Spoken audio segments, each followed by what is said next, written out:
watching Kareless TV, and as you know, we could care less. I am John Bartlett. This is my correspondent, Louis. And the other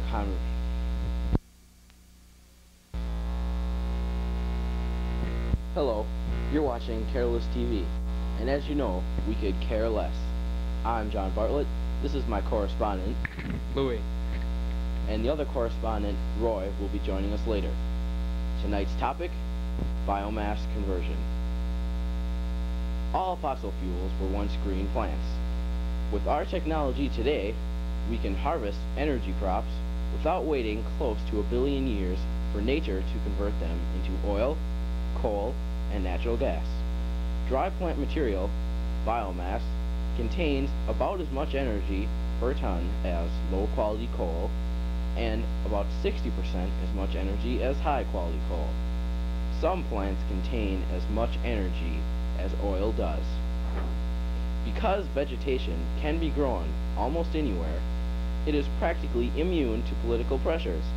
Unlike fossil fuels, biological energy resources are renewable because they can be grown as long as the land remains fertile and water is available.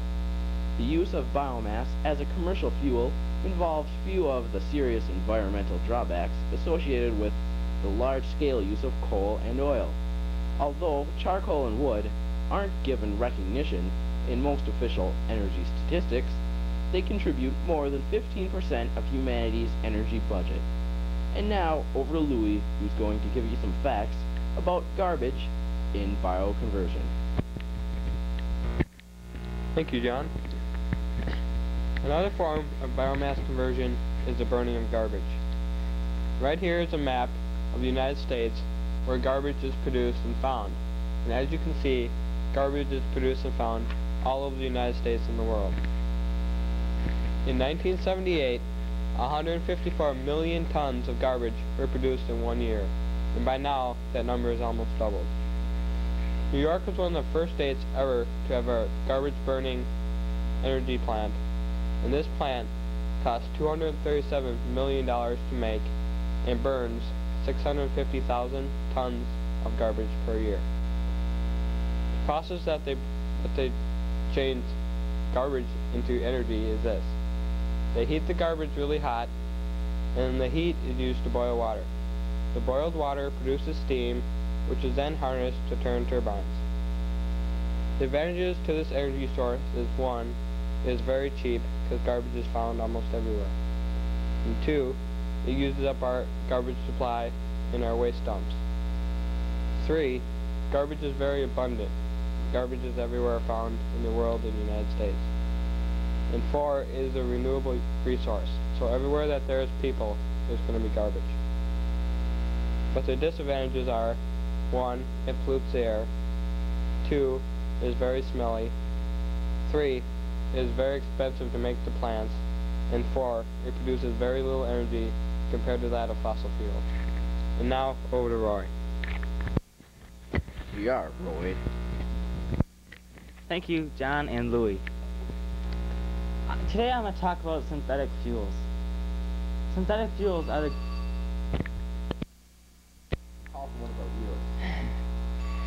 Synthetic fuels are the gas of tomorrow. They're cheap to make, very profitable, and don't cause pollution.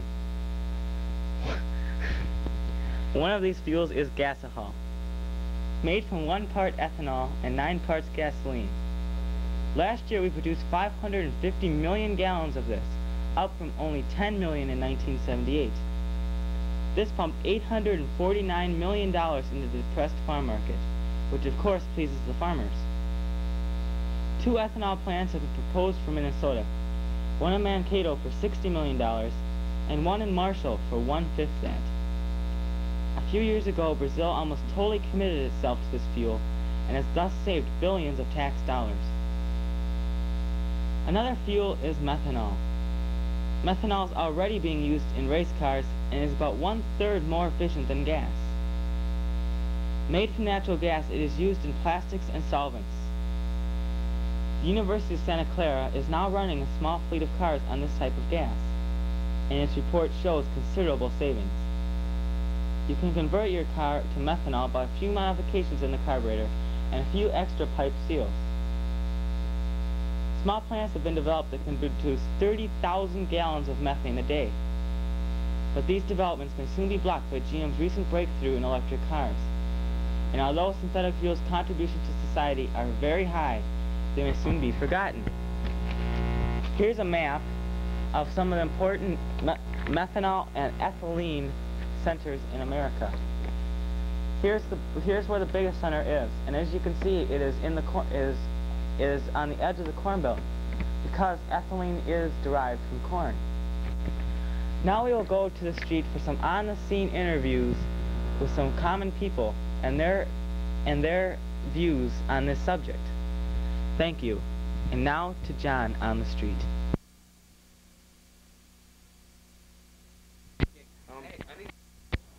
You're wearing that wig. The mic was on, right? Yeah. Okay. Now, think of something to say before. It's the same question on everyone. Okay, let's go. No, we didn't film you.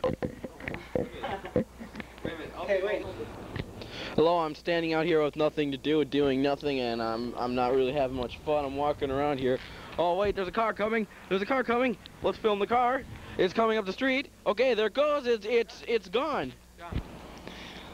This is Roy, and we are about to knock on a person's door, completely unsuspecting, and ask him about our subject, about biomass conversion.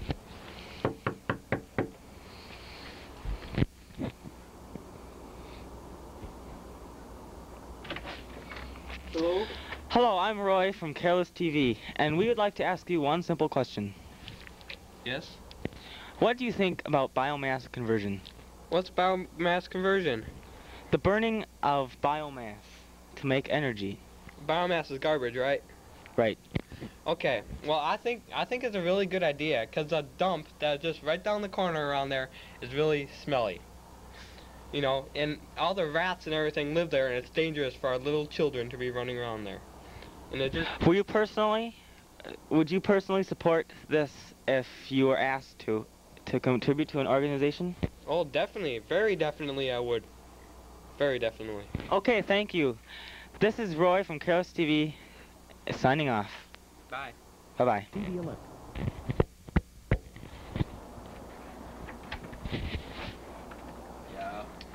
Sir, this is Kareless TV, and we're doing a survey on what people think about biomass conversion.